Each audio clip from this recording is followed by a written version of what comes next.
Okay, so the NSSF Amendment Act was enacted into law on 1st January 2022, and it is the one which provides for one, among other things, all eligible employers and all eligible employees to register irrespective of the number of employees they employ. And then two, it also tends to provide for the term of office for the managing director and the deputy managing director and also the secretary. And then it also provides for midterm access to benefits. So I will take you through some of these key insights of this act and how it impacts each one of us in our daily employment and for us who are employees. So one, every eligible employee is required to register for contributing to the fund. Even when you are not in employment, you can voluntarily register and become a member of the fund.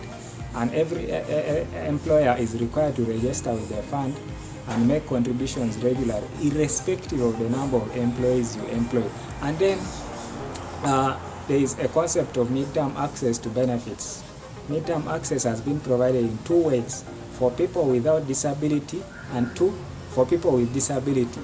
People without disability can access their benefits. Benefits mean contribution and any accrued interest on those benefits.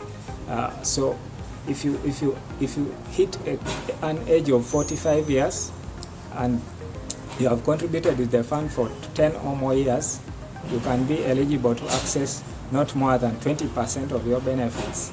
And then if it is a person with disability, the person can access 50% of their benefits, but on three conditions.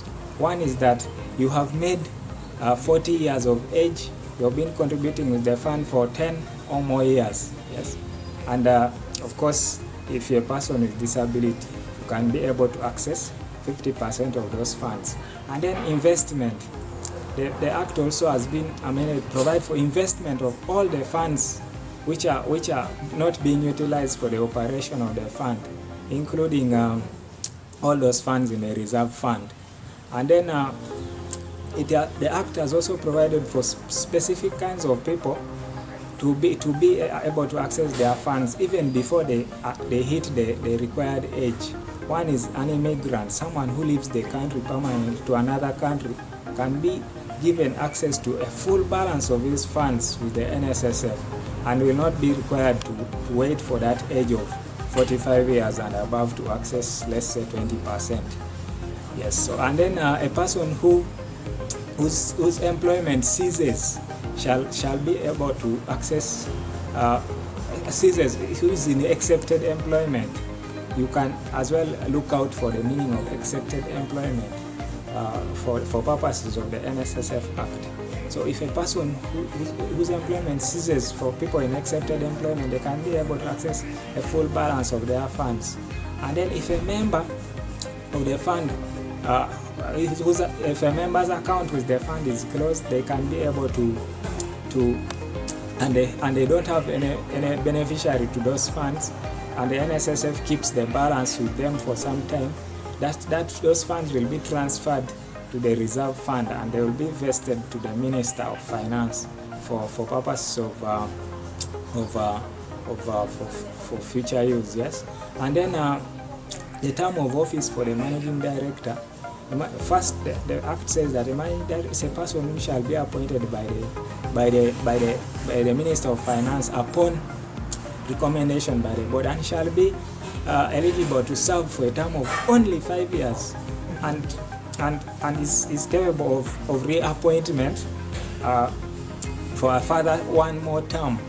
Yes, and that is based on satisfactory performance. And similarly, the deputy managing director is a person who is appointed by the Minister of Finance and shall be eligible for serving for a term of only 5 years and not exceeding 5 years, can be reappointed for one more term upon satisfactory performance. And a secretary is a person appointed by the board upon consultation with the Minister of Finance and shall be eligible to serve also for a term of only 5 years, can be reappointed for one more term for only people who who perform satisfactorily.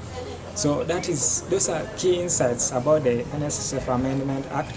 And also an employee, you and I, who may not be in formal employment, may also apply to be members of the fund and make voluntary contributions. Even employees whom your employers do not contribute to you for the NSSF, you can as well make contributions to the fund by instructing your employer to make contributions on your behalf over and above what you make, what the regular contribution. Because there are three types of contribution: standard contribution, a regular contribution, and a special contribution.